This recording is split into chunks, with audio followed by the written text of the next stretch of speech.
के नेतृत्व के अंदर 11 साल सेवा, सुशासन और गरीब कल्याण को समर्पित ये 11 साल रहे हैं। किस तरह से माननीय प्रधानमंत्री जी ने के नेतृत्व के अंदर, आदरणीय प्रधानमंत्री श्री नरेंद्र भाई मोदी जी के नेतृत्व के अंदर इस देश ने 11 साल के अंदर भारतीय राजनीति की परिभाषा को बदलते हुए देखा है। राजनीति कुछ लोगों के लिए एक रोजगार का जरिया होता था, लेकिन सेवा के ऊपर अगर किसी ने रखा है तो माननीय प्रधानमंत्री नरेंद्र भाई मोदी जी ने रखा है। पॉलिटिक्स को पॉलिटिक्स न समझते हुए एक सेवा का भाव जो रहे, ये 11 साल माननीय प्रधानमंत्री के नेतृत्व के अंदर सेवा के रहे,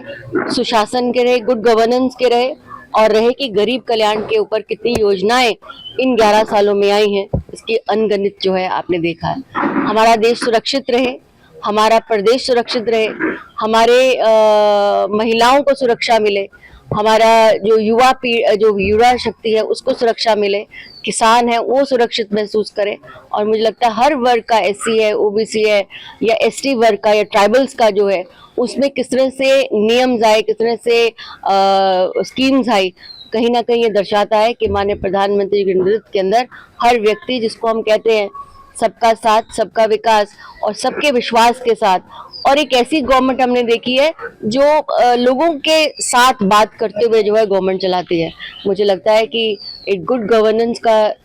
सही मॉडल जो है इन 11 सालों में माननीय प्रधानमंत्री के नेतृत्व में मिला है और बहुत बोल्ड डिसीजंस जो है इन 11 सालों में हुए हैं। 370 का टूटना कल्पना से भी बाहर की बात थी और वो झुके नहीं, ताकि आपके जो मेन स्ट्रीम पार्टीज के जो लीडर्स हैं वो कहते थे कि एक व्यक्ति भी झंडा उठाने वाला यहाँ नहीं रहेगा। आज आप देखिए कश्मीर के अंदर और श्रीनगर के अंदर, जम्मू के अंदर आप तिरंगा ही तिरंगा, तिरंगा ही तिरंगा लहराते हुए देखते हैं। यहाँ पर बच्चों के लिए जो है, खासकर उनकी सुरक्षा के लिए वो कैसे चीजें आए, अपने देश की मिट्टी के साथ जुड़े ने, ऐसी नेशनल एजुकेशन पॉलिसी आई है। आपने देखा कि किस तरह से संवाद होता है तो कहीं ना कहीं खुशबू जो है आपको महसूस होती है कि यहाँ की अपनी प्रदेश की खुशबू है, अपने देश की खुशबू है। सुशासन देने का काम अगर माननीय प्रधानमंत्री जी ने किया, हम कभी परिकल्पना भी नहीं कर सकते थे। एक व्यक्ति अपने घर में बैठा हुआ डिजिटल ट्रांजेक्शन से जो है बैंक का अपना ट्रांजेक्शन कर सकता है। आपने देखा एक छोटा व्यक्ति अगर रेडी वाला भी है तो उसने भी एक QR कोड लगाया हुआ। तो डिजिटल ट्रांसफॉर्मेशन अगर किसी ने किया है तो माननीय प्रधानमंत्री के नेतृत्व में इन 11 सालों के अंदर हमने देखा है। देश अगर सुरक्षित हाथों में है तो माननीय प्रधानमंत्री जी के नेतृत्व में सुरक्षा हाथों में है। नहीं तो कांग्रेस जो बार बार ये चिल्ला रही है, और खासकर राहुल गांधी जी जो बार बार चिल्ला रहे हैं कि कांग्रेस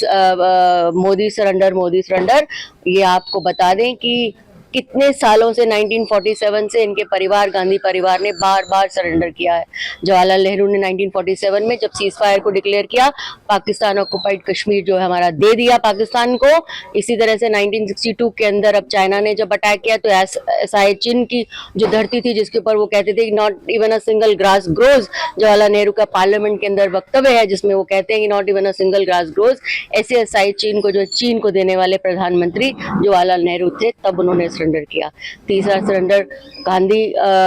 इंदिरा गांधी जी ने किया 1971 के अंदर जब बांग्लादेश बना, तो वो और बहुत सारे पाकिस्तानी जो सैनिक थे उनको छोड़ दिया गया। क्या हम उस समय अपना पाकिस्तान ऑक्युपाइड कश्मीर वापस नहीं ले सकते थे? लेकिन ये कोई बात नहीं की, हमेशा से surrender surrender surrender. Rajiv Gandhi ने 1991 के अंदर कश्मीरी पंडितों को जम्मू कश्मीर के अंदर से जब वो बार बार जो आतंकवाद के निशाने पे आ रहे थे और यहाँ से निष्कासित किया गया, तो कहीं ना कहीं बार बार यहाँ के गवर्नर ने बार बार राजीव गांधी को लिख के पत्र दिया कि भाई इनको बचा लीजिए, ये ऐसा हो रहा है। लेकिन राजीव गांधी जी ने इसको भी सरेंडर किया। उसके बाद बहुत सारी ऐसे, जैसे 26/11 का आपने देखा जब बॉम्बे में एक बहुत बड़ा अटैक हुआ, तो पाकिस्तान को उस समय ये रिकॉर्ड में है कि 200 से ज्यादा करोड़ की जो खाद्य सामग्री थी वो पाकिस्तान को भेजी जाती थी। ये था उनका जो है परिवार का जो सरेंडर का जो है, वो बार बार कहते हैं माननीय प्रधानमंत्री जी को हमारी देश की रक्षा की है, हमारी सुरक्षा की है। और पाकिस्तान जो हमारी मातृ शक्ति की जो सिंदूर की कीमत है, अगर किसी ने चुकाई है तो ऑपरेशन सिंदूर से चुकाई है, जो पाकिस्तान के अंदर घुस के 300 किलोमीटर के अंदर भी घुस के जो है उन्होंने जो है नस्ता नाबूद किया उनके आतंकवादी ठिकानों को, और घुटनों पे अगर किसी ने पाकिस्तान की आर्मी को लाया तो माननीय प्रधानमंत्री श्री नरेंद्र मोदी जी के नेतृत्व में हमारी आर्म्ड फोर्सेस ने, हमारी सुरक्षाओं ने बल के साथ, थल के साथ और नभ के साथ, सब जगहों के साथ जो है उन्होंने मुंहतोड़ जवाब दिया।